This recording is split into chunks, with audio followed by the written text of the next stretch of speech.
Lot 9 was the place where dead ships went to rot. Rusted cargo freighters, cracked hulls, burned-out engines. No one came here unless they were desperate or stupid. Logan figured he was a little bit of both. He walked across the dusty yard, hands in his coat pockets, the sun beating down on the metal graveyard. Auctioneer drones floated lazily in the air, calling out numbers and specs no one really cared about. Next up, cargo hauler Model X, R88. Decommissioned 2 years ago. Internal systems unknown. No registered crew. Starting BID 100 credits. Oh. The crowd laughed. No one bid. Not even the scrap dealers. The XR88 looked like a coffin. Its left side was scorched, panels missing. Landing gear half-bent like a broken leg. But Logan's eyes narrowed. He wasn't looking for a pretty ship. He just needed parts engines, maybe a working fuel cell. Something he could flip for cash. His own shop on Dustrock wasn't doing well. Too many repairs, too few customers, 100 credits. Logan said, raising one hand. The drone paused, scanned him, then beeped. Sold to Logan Carter, Dustrock region, as the others moved on. Logan approached the ship slowly. The outside was worse up close. The hull was covered in sand scratches and scorch marks, but it didn't smell like rot. No decay, no leaking fluids. Strange, he muttered, placing a hand on the cold metal. He popped the external hatch using a manual override tool from his belt. The door hissed, stuttered, and then creaked open. Darkness. The air inside was still. Warm, but not dead. He stepped inside, flashlight in hand. Hello, he called, out of habit more than anything. No answer. The hallway was narrow, walls lined with crates and emergency lights long dead. Dust covered everything, but there were signs someone had been here. Boot prints in the grime, not fresh but not ancient either. His boots thudded softly as he moved, the beam of his flashlight cutting through the shadows. Most rooms were empty. Cargo bay was cleared. Medbay stripped, bridge offline, dead ship. He whispered and then paused. He heard something, a soft sound, barely there. Ah. Whimper, then a tiny cry, like a baby. He froze. No way. This ship was supposed to be empty. He moved faster now, heart racing, following the sound to the back section of the ship. It was coming from behind a sealed panel, welded shut from the inside. He knocked. The sound stopped. Hey, he said gently. I'm not here to hurt you. No answer. He tried again. This ship was up for auction. I just bought it. Thought it was empty. Silence. Then, a soft voice, trembling and broken. Please, don't turn us in. Logan's breath caught. It was a woman. An alien voice, weak, tired, but protective. There was fear in her tone, but also strength. He stepped back, thinking quickly. Who was she? Why was she hiding here with a baby? Let me help you, he said carefully. I won't tell anyone. The panel slowly moved. Just enough to reveal a pair of glowing eyes, large, silver blue, not human. Then the full face came into view. She was young, her skin a soft lilac color. Her face thin and tired, and in her arms a small child, a girl, maybe 1 or 2 years old, clinging to her tightly. They looked like they hadn't eaten in days, clothes torn, hair messy, cheeks hollow, but they were alive. Who are you? Logan asked softly. The woman hesitated, her voice barely a whisper. Saya. And this is V. Logan stared at them. This wasn't just an old ship anymore. It was a hiding place, a shelter. Oh, God. And he'd just unlocked its secret. Why are you here? He asked gently, but Saya didn't answer. She just looked at him with eyes full of fear. And trust, tiny, fragile trust. Logan sighed. He wasn't a hero. He wasn't rich or powerful. But in that moment, he knew one thing. He couldn't walk away, not from them, not now, not ever. He held out his hand. Come on, let's get you both some food. Saya looked down at her daughter, then back at Logan, slowly. She stepped out from the shadows, and Logan knew, deep in his gut, his life had just changed forever. The girl didn't stop crying. Not loudly, just soft, sad whimpers from deep in her throat, like she was scared to cry but couldn't stop herself. Logan moved slowly, careful not to startle them. The mother Saya stood between him and her child, arms tight, like a shield. Her eyes never left him, not even as her knees shook from exhaustion. I brought water, Logan said, crouching. And placing a metal flask on the ground between them, he kept his voice calm, like he was talking to a stray animal. No sudden moves, no threats, just quiet. Steady words. Saya didn't move. I have food too, he added. Pulling a protein bar from his coat, he opened it and took a bite first, then gently tossed another near her feet. Her silver blue eyes darted down, then back up, still. She didn't move.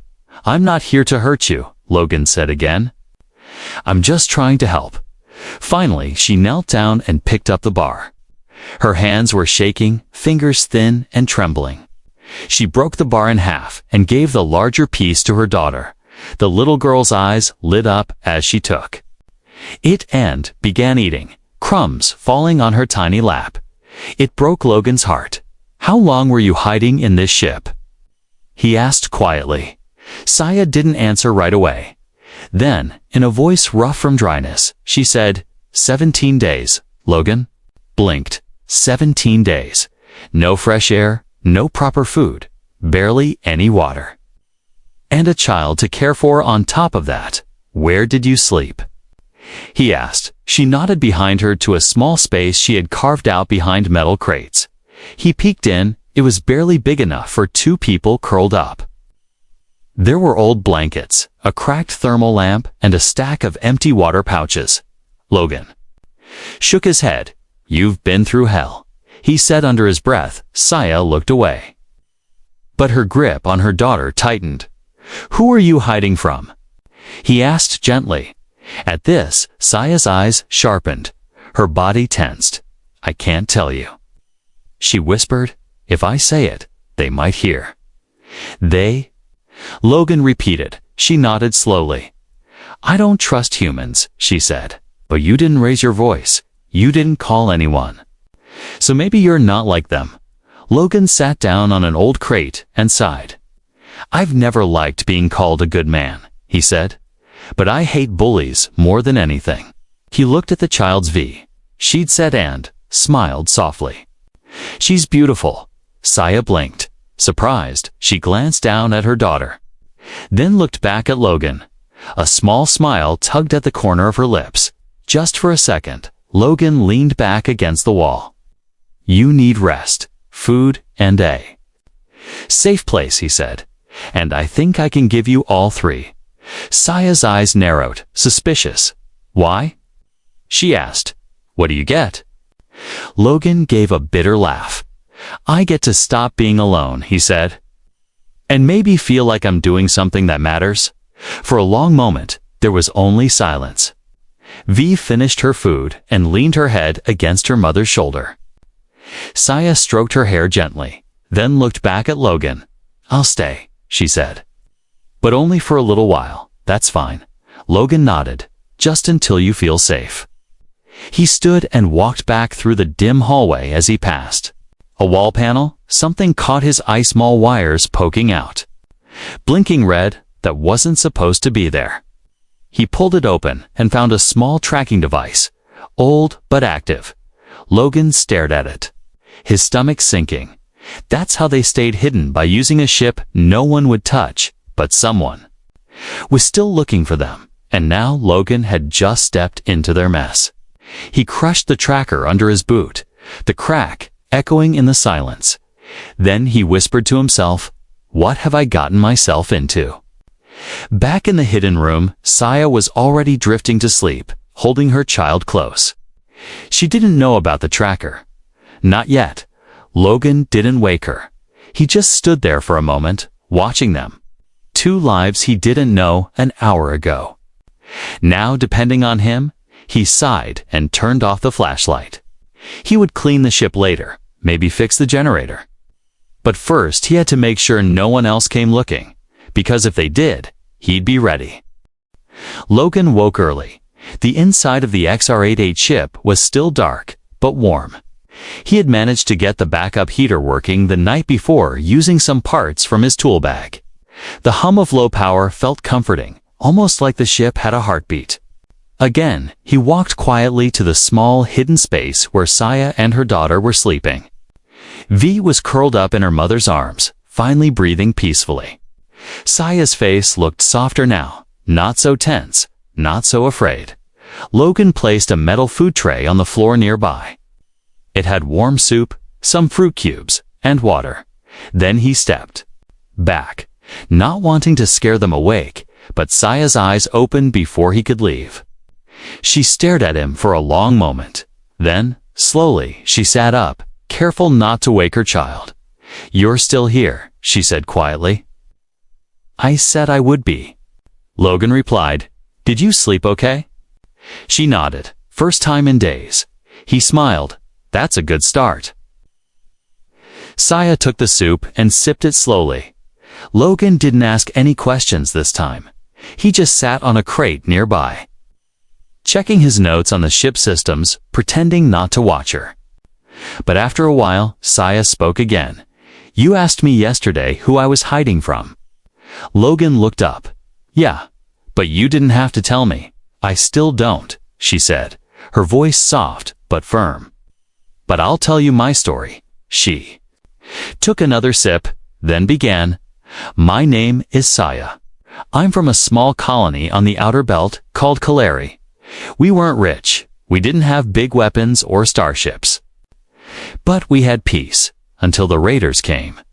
Logan leaned forward, listening closely. "They didn't care who we were," she continued. "They just wanted body slaves, workers, breeders." Her voice tightened at that word. "I escaped."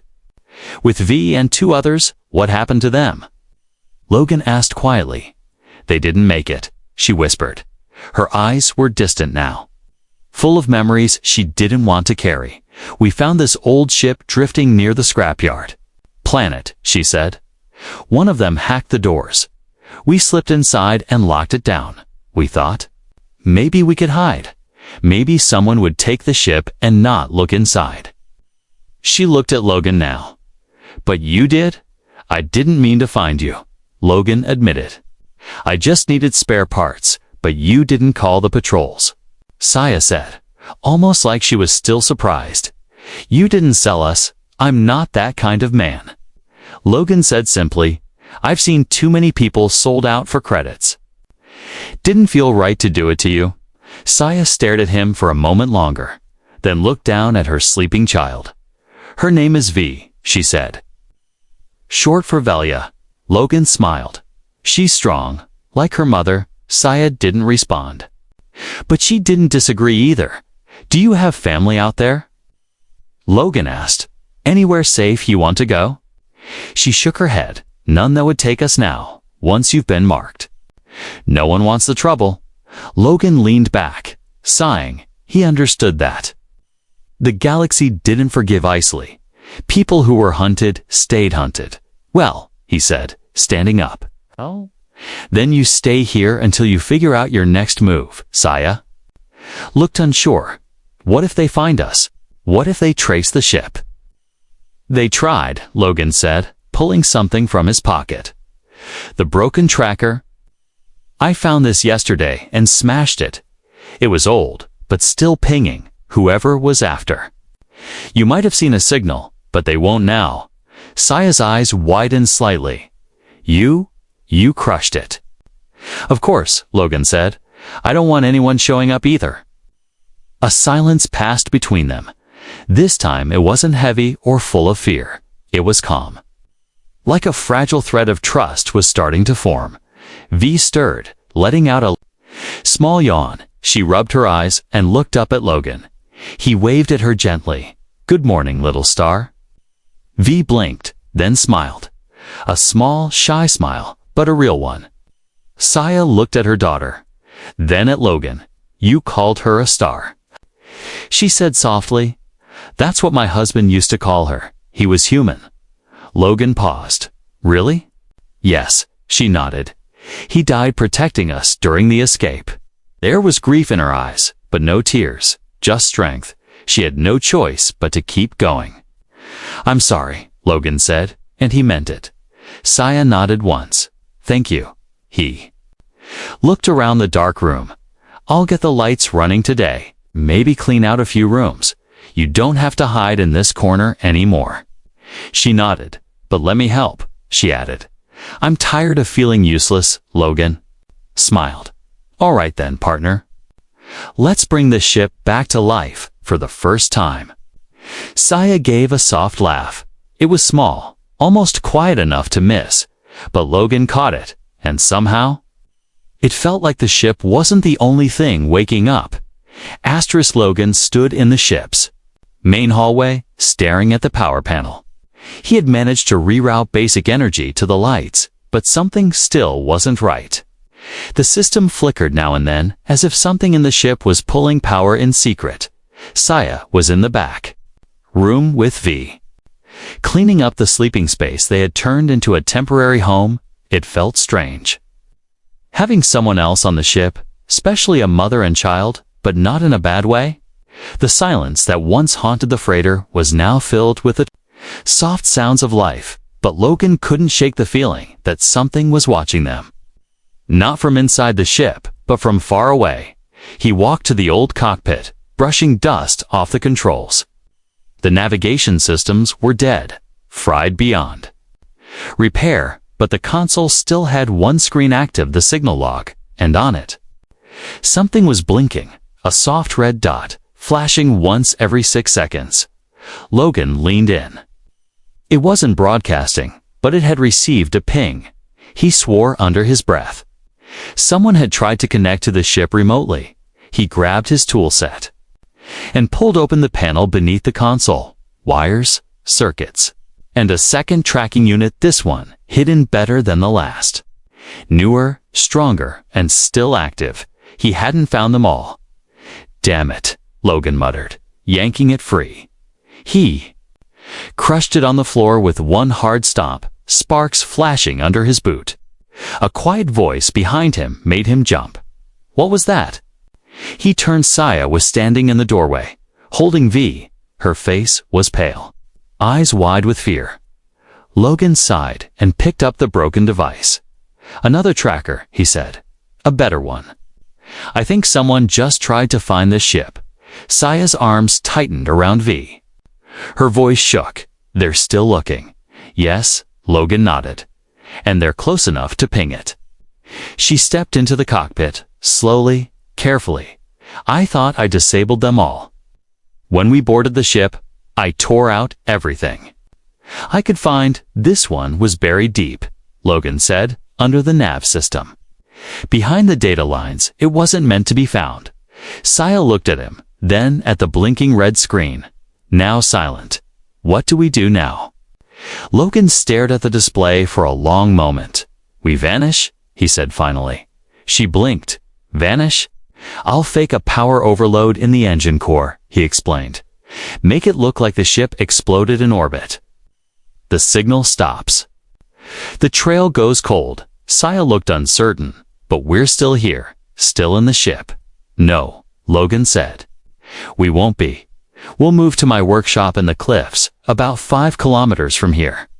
It's hidden, protected, and off-grid. It's safe. She asked. Logan met her eyes. As safe as I can make it. Saya nodded slowly. Then we'll go. That night, Logan worked fast. He ran wires through the XR-88's engine room, setting up a staged meltdown. It wouldn't destroy the ship for real, but it would look like it had. From space, it would be a clean burn. Just like a ship that overloaded during lift. He loaded supplies into a crawler, his old transport rig parked outside the lot. Enough food, water, and tools for weeks. He cleared a space in the back for Saya and V. Soft bedding and warm blankets when everything was ready. He stood at the edge of the ship's ramp. Looking back one last time, he didn't feel proud. He felt angry. That a mother and child had to run like animals just to stay alive. That the galaxy had no mercy left for people like them. Saya came up beside him, holding V in a sling. "Are you sure this will work?" "No," Logan said honestly, "but it's better than waiting for them to find us." She looked up at him, eyes filled with quiet strength. "Thank you," she said, "for not leaving us." He shrugged. "Guess I'm not as heartless as I thought." Together, they boarded the crawler, the engines growling to life. Logan pressed a button on his wristpad, and behind them, the XR-88 lit up in a ball of controlled fire. The explosion rocked the ground, but didn't harm anything, just smoke, heat. And light enough to fool any distance scanner, V peeked out. From under her blanket and pointed, "Boom," she said softly. Saya smiled, for real this time, and Logan. He chuckled, despite the tension in his chest. Maybe this was what hope looked like, small, scared, but still shining, as they drove into the night. Away from Lot 9 and the burned-out shell of the freighter, Logan whispered to himself, "They'll never find you again." Logan's workshop was carved into the side of a sandstone cliff. From the outside, it looked like an old mining storage unit, nothing important, nothing valuable, but inside, it was a hidden world of machines, tools, and old tech. A safe place. The crawler rolled into the bay just before dawn. Logan guided it inside and sealed the large steel door behind them. Thick rock and heavy shielding would block all signals. No one would trace them here.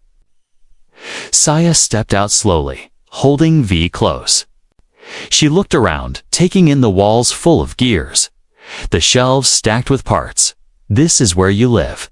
she asked, surprised. "Kind of," Logan said. "I spend most of my time fixing things here. It's quiet, hidden. Not much company." V peeked out of her blanket and pointed to a dangling wire. Logan quickly moved it out of her reach. "I'll make this place more baby-proof," he smiled. They settled into a small side room Logan had used for storage. He cleared out crates, laid down soft mats, and brought in blankets. It wasn't a home, but it was safe. Warm and dry by the third day. Saya started relaxing. She began cooking simple meals on Logan's small stove, washing clothes in a basin. V giggled when Logan gave her a toy made from spare parts, a little hoverball that bounced and lit up.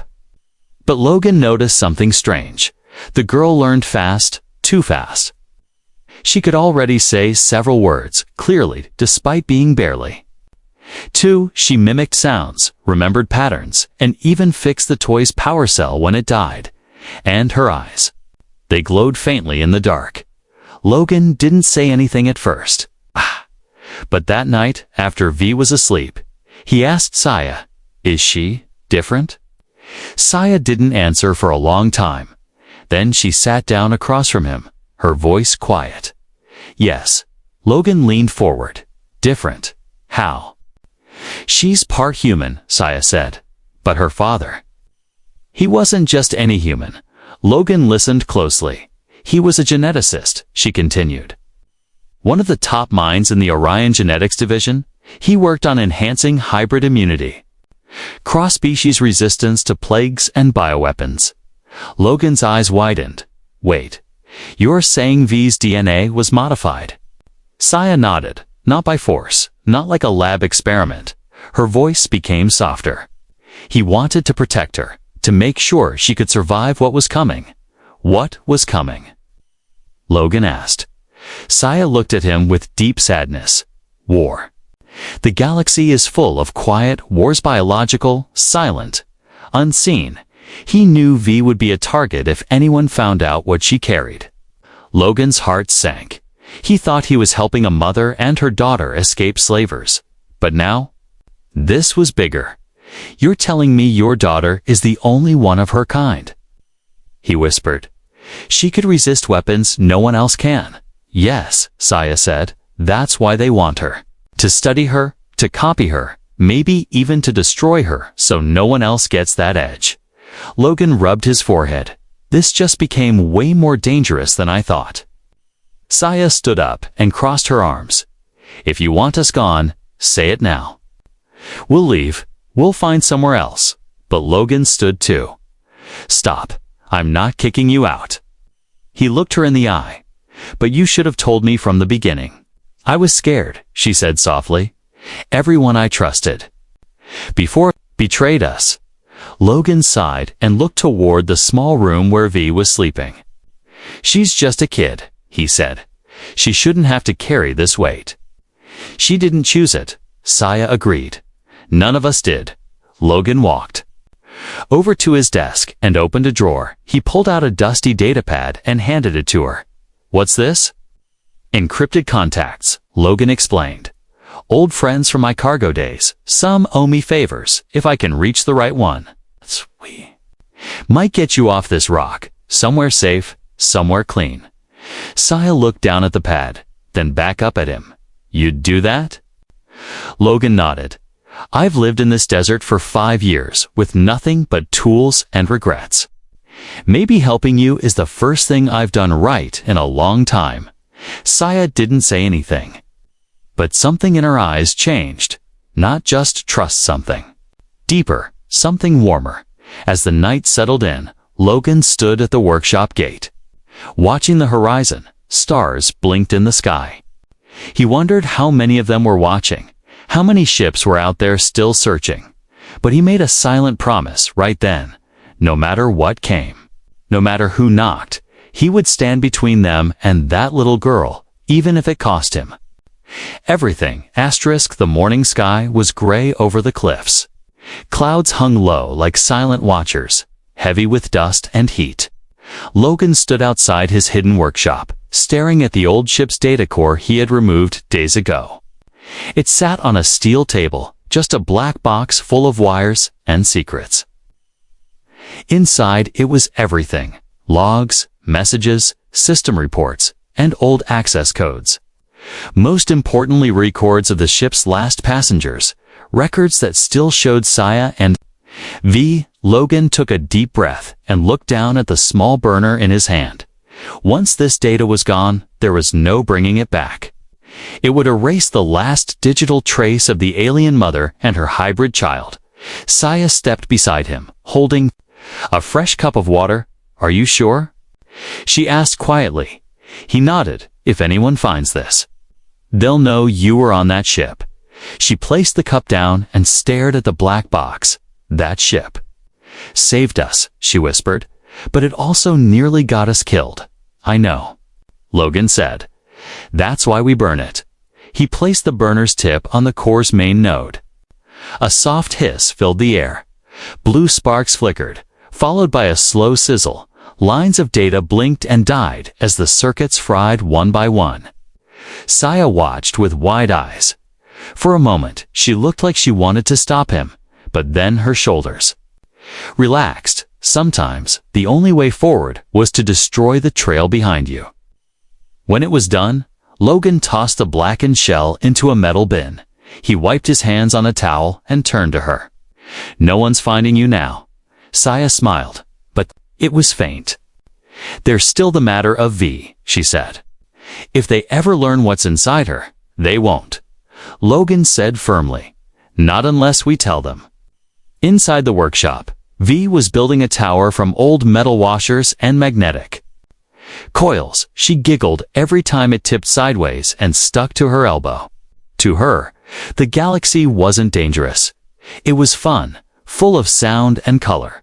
Logan knelt beside her, handing her a tiny gear to add to the top. You're a smart one, huh? He smiled. Gears spin, V said proudly. Yeah, they do.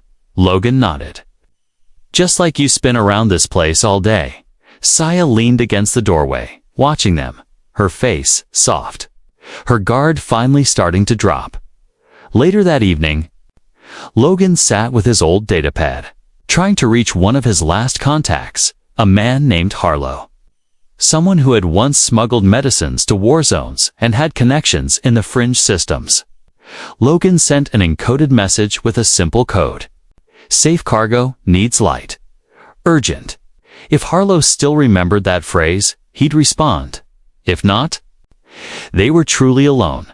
After sending it, Logan sat back and rubbed his face. He didn't sleep much anymore. Too much thinking, too many fears. Saya entered quietly, her voice gentle.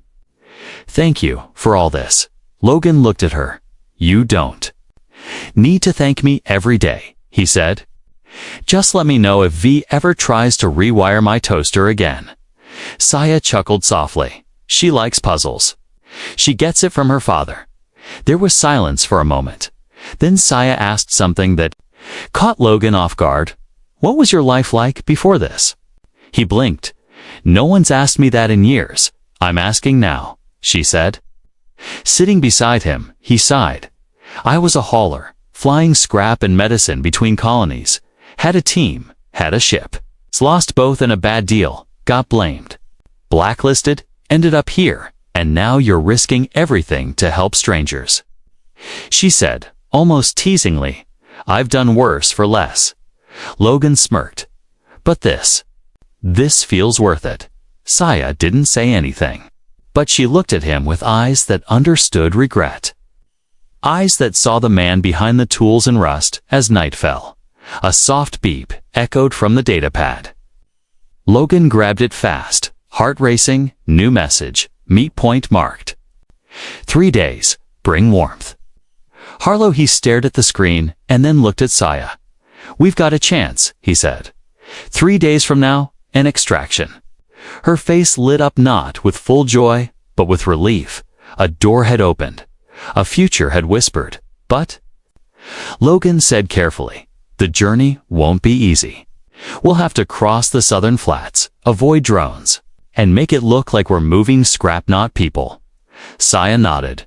"Whatever it takes," she said. "We'll do it." Logan looked down at V, who had fallen asleep with a gear still in her hand.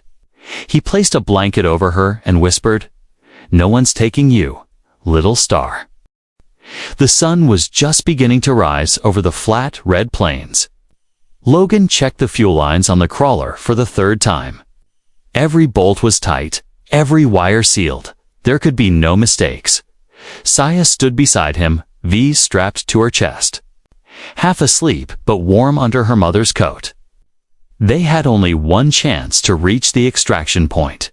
It was 5 hours away, through open land, no cover. No shadows, just sand, and if anyone saw them, there would be no second chance. Logan had disguised the crawler with scrap panels, dented shields, and a fake salvage permit to any drone or patrol. They would look like a couple of scavengers hauling junk. But inside the cargo bay was something far more valuable: a mother, a child, and the last hope for something better. "Are you ready?" Logan asked softly. Saya nodded. "I've been running for so long, but today feels different." "It is," Logan said. "This time, we run toward something." They rolled out of the cliffs as the light turned gold. The crawler kicked up a trail of dust behind them. V watched from a tiny window, holding her gear toy tight. She didn't know the danger, but she could feel something was changing. Hours passed in silence. Only the hum of the engine and the soft wind filled the cabin. Then Logan's tracker beeped once. A patrol drone 2 kilometers behind them. He didn't panic. Instead, he slowed the crawler, pulled over by a marker post, and stepped outside. The drone buzzed overhead, scanning the license plate and scraping the surface readings. Logan pretended to be bored, even annoyed. Saya stayed hidden in the back, breath held, body still. V didn't make a sound. After a few tense seconds, the drone beeped and moved on. Logan exhaled slowly. They were still invisible, for now, just before sunset. They reached the extraction point, an old communication tower in the middle of nowhere, long dead, covered in vines and dust. But Logan knew Harlow well. He never used the same place twice without reason. He parked the crawler under the rusted frame and opened the hatch. "We wait," he said. Minutes ticked by. Then a distant sound broke the silence, low, steady, familiar. Engines, a transport ship, swept low over the horizon. Its silver hull, painted with dust camo. It hovered just above the ground. Landing gear releasing with a hiss. The side hatch opened and a tall man stepped out. Logan Carter. He grinned, still breathing. "I see, Harlow." Logan nodded. "Didn't think you'd show up in person. You called in a real favor," Harlow said. Eyes scanning the crawler. "What have you got hidden in there?" Logan didn't answer with words. He just opened the back door. Saya stepped out first, holding V. The wind caught her hair, and for a moment, she looked more like a warrior than a refugee. Harlow's eyes widened. "Well, damn. She's not just any hybrid, is she?" "No," Logan said. "She's the only one." Harlow walked up to V slowly, crouched to her level. She stared at him, cautious, then held out her toy gear. Harlow smiled. "She's brave too." Logan nodded. "I need a new identity for both of them. No records, no traces, and protection, real protection." Harlow looked at him seriously. "That won't be cheap. You sure you want to give up your name for this?" "I'm not giving it up," Logan said. "I'm changing what it means." Harlow stood and gestured toward the ship. "Get them inside. We'll take them to Station the Toromote." Quiet. No one asks questions. Saya turned to Logan, her voice soft. "Are you coming with us?" Logan hesitated. He looked back at the crawler, at the empty land behind him. His workshop, his machines, his old life was all in the past now. He smiled. "If you'll have me," he said. Saya nodded. "V already calls you Papa when she sleeps." Logan's chest tightened. He hadn't expected that. "I guess that settles it," he said, stepping onto the ship with them. As the engines roared to life and the ground grew smaller, Logan looked down one last time at the desert that had hidden them, protected them, and now let them go. He turned to Saya and V. They were no longer strangers, no longer lost. They were his family, and he would never let anything take them away again.